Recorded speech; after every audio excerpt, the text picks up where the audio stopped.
On va maintenant s'intéresser à la 6e partie du chapitre sur les limites de fonctions, intitulée Théorème de la valeur intermédiaire généralisée. Le théorème de la valeur intermédiaire, en fait, s'étend également au cas où l'intervalle I est ouvert, ou bien semi-ouvert, ou bien borné, ou non. Alors que pour l'instant, on s'était intéressé qu'à un intervalle grand I, du type AB, où A et B étaient des nombres réels. Donc voici des exemples de telles situations. À chaque fois, bien entendu, f désigne une fonction continue, et à chaque fois, elle est strictement monotone sur l'intervalle I considéré. Premier cas de figure, vous voyez qu'on n'est pas sur un intervalle de type AB, mais sur un intervalle de type A plus l'infini. Le théorème de la valeur intermédiaire va s'appliquer exactement de la même manière. Il suffira juste, à la place de la valeur en B, de parler de la limite de la fonction f en plus l'infini. Ici, je peux donc affirmer que quelle que soit la valeur de k choisie au-dessus de f de a, l'équation f de x égale k admettra une unique solution dans l'intervalle a plus l'infini. Dans le deuxième cas, j'ai un intervalle AB, mais c'est ouvert en B, parce que la fonction n'est pas définie en B, avec les doubles barres. Mais par contre, elle admet une limite finie en B.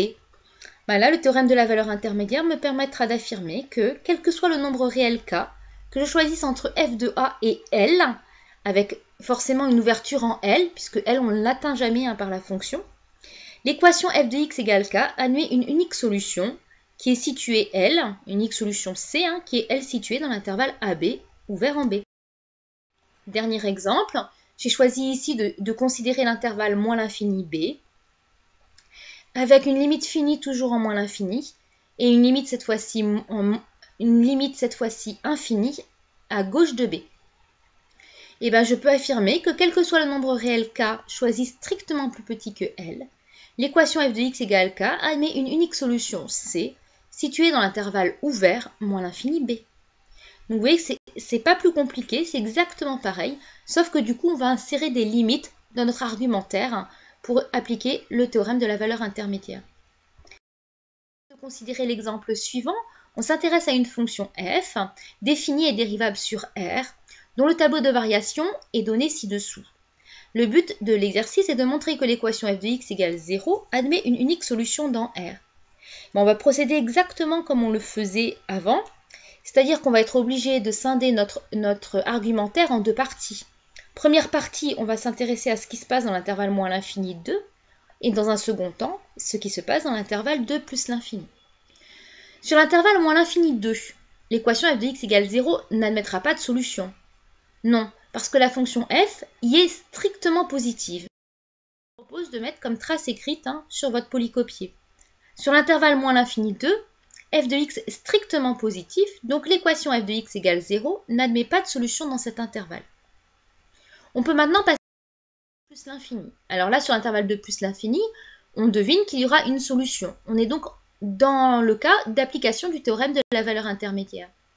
Il faut donc qu'on réitère les trois conditions d'application de ce théorème, qu'on mette bien en avant ces trois conditions. Première condition, il nous faut f. Ici, elle est garantie par la flèche dans le tableau de variation. Vous savez que dans le cas général, vous avez l'étude de la fonction et c'est la dérivabilité de la fonction qui justifie la continuité. Monotonie, ici, elle est strictement décroissante. Et enfin, il faut être sûr que 0 puisse être atteint par notre fonction. Et je vais l'indiquer en disant que 0 appartient à l'intervalle moins l'infini 7. Moins l'infini étant notre valeur d'arrivée, la limite lorsque x tend vers plus l'infini de f de x, et 7 notre valeur de départ, c'est-à-dire l'image de 2 par f. Tout simplement. Théorème de la valeur intermédiaire, je peux donc conclure que l'équation f de x égale 0 admet dans cet intervalle une unique solution. Bilan. Effectivement, dans R, l'équation f de x égale 0 admet bien une unique solution.